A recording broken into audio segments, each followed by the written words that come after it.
My god, that thing got on flames. Oh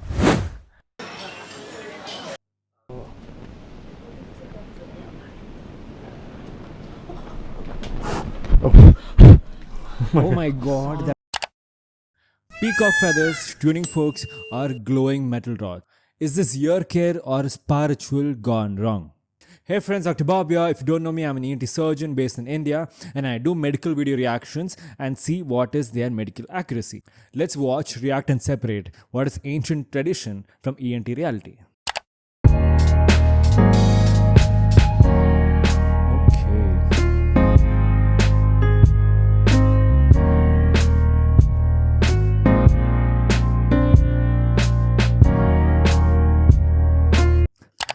Oh my god, she pretty much is petrified.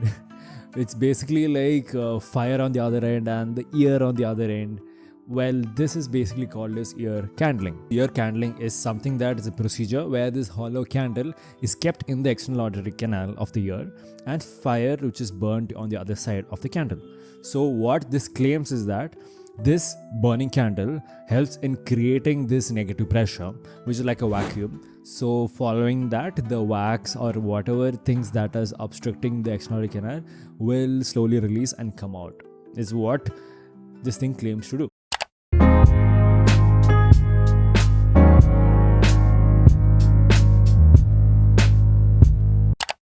Exactly, that's the one thing you have to be really careful about.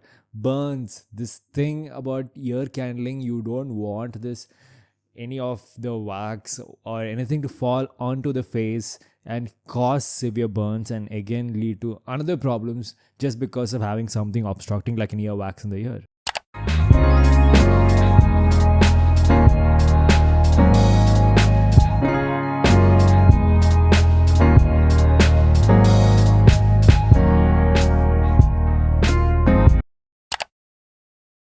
Okay, that's like a string of wax that she could remove from that ear candling procedure. So the real question is, does this really work?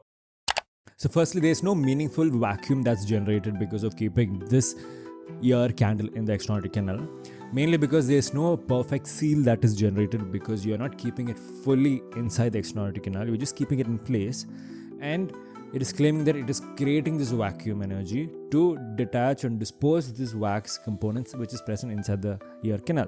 And secondly, the thing what you saw in the end, it is not fully the wax that can be present because of this procedure itself. It can be the wax residues itself which is present within, which looks like as if the wax has come out. Mainly the things can be the melted candle wax itself or the combustion residue which is produced from the wax burning. Thirdly, the ear wax which is present, it's mainly composed of the squamated epithelium which is present in the ear and also hair, and it can also be seen embedded in this ear wax. This is something when you're lying down on one side, you're keeping here, this ear wax has to go against gravity, anti-gravity has to come up. So again, it is not really connecting the fact that it is pulling the wax which is present in the ear. This is an ear candle, and most people believe that putting it into your ear and lighting it creates a vacuum that sucks out your earwax. But that's not actually true. It's been proven that these candles don't actually produce a vacuum. Exactly. That's what I was saying. It's not that vacuum or the negative pressure, blah blah blah, that's produced because of which that wax and the clumps all come up anti-gravity. It just doesn't work that way. And instead of pulling the earwax out, the melted wax from the candle can actually drip down into your ear canal. And this wax can harden, causing blockages inside the ear that might require a doctor to remove. Okay, that was like a clump, big fat chunk of ear wax that was inside. First of all, this is something that won't be even possible because even a drop of water that goes into the ear, we feel so much of irritation. And this is hot wax that is dripping, forming a big chunk inside the ear. It's impossible. First of all, it's very hot wax. So that's going to lead to again perforation and injury and a lot of skin damages itself within the canal.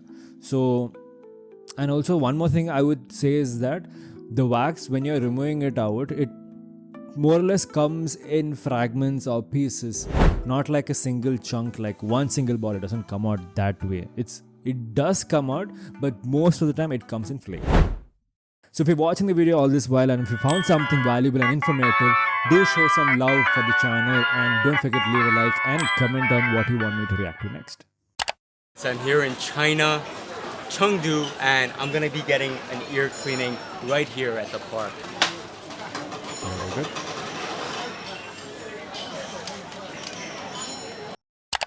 Hey, it's nice that he's having a headlight. Like real headlight that's used, because I remember other day I had watched the Indian street earwax stuff, and following that those people were using the direct light from the sun.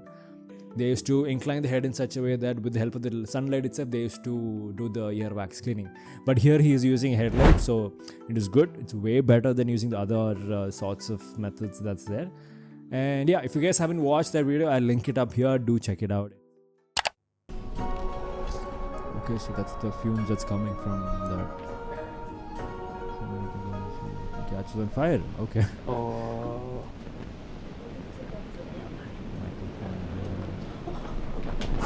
Oh my god. Sorry.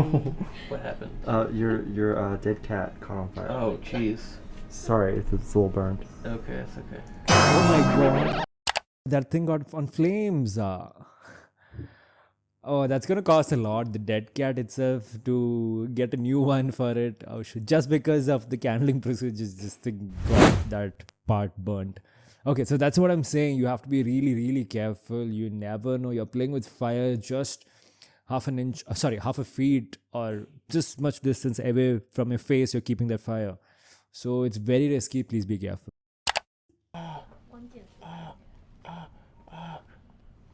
Oh my god. So basically it's just to make the person feel warm. It's just kept next to the person. That guy is literally scared. He's like, oh god, what's gonna happen? So yeah, to make it overall a good massage experience, yeah, it's good.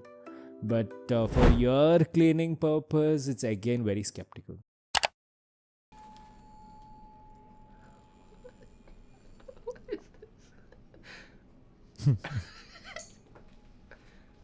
Pretty much ticklish, I guess. Oh my god. I think that's much it. That's pretty much the earwax cleaning that they do, and the rest all additional things is just to make that massage overall experience to be something great. So here's some interesting facts about ancient earwax cleaning. Among that, in China, it's a professional ear cleaning dates back to over 1,000 years, and these practitioners were traditionally respected and well-trained people. So they conduct these things basically in the marketplace, or basically like in tea houses where they used to visit, where people come right in the streets and get this thing done. 为什么要换动物？哈哈哈哈！他们的硬度不一样。印度不一样。 Yes，现在不能动啊。 Oh my god. What? What's going on? I don't even want to look. enjoy 就好了。 Oh. Oh. Oh my god. Oh, this... Yeah, so again, that's basically just like keeping a cotton probe in the ear canal, and with the help of that tuning fork, it produces the vibrations. When you keep it close to that, you feel the vibration and it's in touch with your external auditory canal. You feel that soothing sensation.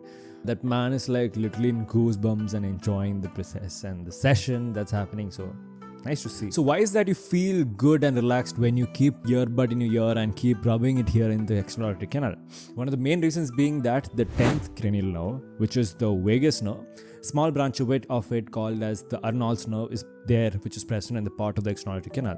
So when you're constantly touching and stimulating that nerve, what happens is there's increased parasympathetic tone and decreased sympathetic activity. So because of that, there's subjective cool calming effect that you feel because of that. And another thing is that because of the light perception of touch which is happening in the external auditory canal, it activates the mechanoreceptors.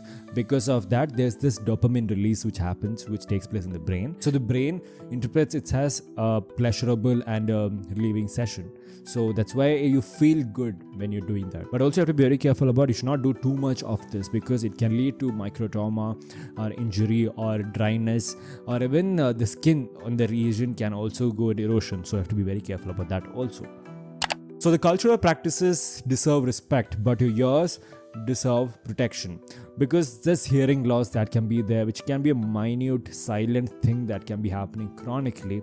It is something which is reversible, so you have to be very careful about what you do, where you go, and what you get things inside your ears. What might be seeming relaxing and soothing, which is seen on the videos, can even be something that's dangerous, which you don't know what's happening inside your ears. So the curiosity is good, but when it comes to your health and your ears to be taken care of, be always very careful. So that's all for today, my friends. I hope you guys liked today's episode of reacting to all the ancient ear wax removal treatment videos out there in the internet. So if you have more videos or something that you want me to react to, do let me know in the comment section down below. I'll be more than happy to go through it. And do show some love for the channel by leaving a like and subscribing to the channel. And as always, you guys take care, stay safe. This is Dr. Bob signing out.